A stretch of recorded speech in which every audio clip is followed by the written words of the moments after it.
മലബാറിൽ മഴയ്ക്ക് നേരിയ ശമനം. ഒറ്റപ്പെട്ട ഇടങ്ങളിൽ മാത്രമാണ് നിലവിൽ മഴ. കോഴിക്കോട് ജില്ലയിൽ 4 ദുരിതാശ്വാസ ക്യാമ്പുകൾ പ്രവർത്തിക്കുന്നുണ്ട്. കാസർഗോഡ് ശക്തമായ മഴയിലും കാറ്റിലും പുലിമുട്ടിലിടിച്ച് ബോട്ട് തകർന്നു.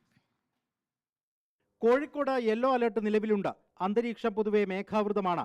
മഴയ്ക്ക് ശമനമുണ്ട്. കൊയിലാണ്ടി താലൂക്ക് ആശുപത്രിയിൽ മരം പൊട്ടി വീണു. ആർക്കും പരുക്കില്ല. പ്രദേശത്തെ വൈദ്യുതി ബന്ധം തകരാറിലായി. ഇന്നലെ രാത്രിയുണ്ടായ ഇടിമിന്നലിൽ വടകര കുന്നുമക്കരയിൽ വീടിന് നാശനഷ്ടമുണ്ടായി. വണ്ണത്താം കണ്ടി കുഞ്ഞബ്ദുള്ളയുടെ വീട്ടിലെ വയറിംഗ് ഉൾപ്പെടെ ഇലക്ട്രോണിക് സാധനങ്ങൾ കത്തി നശിച്ചു. ഈ ബെഡ്റൂമിൽ ഫുള്ളായിട്ട് കംപ്ലീറ്റ് വയറ് പോയ സ്ഥലം കംപ്ലീറ്റ് കൊഴിഞ്ഞു പോയിക്ക്.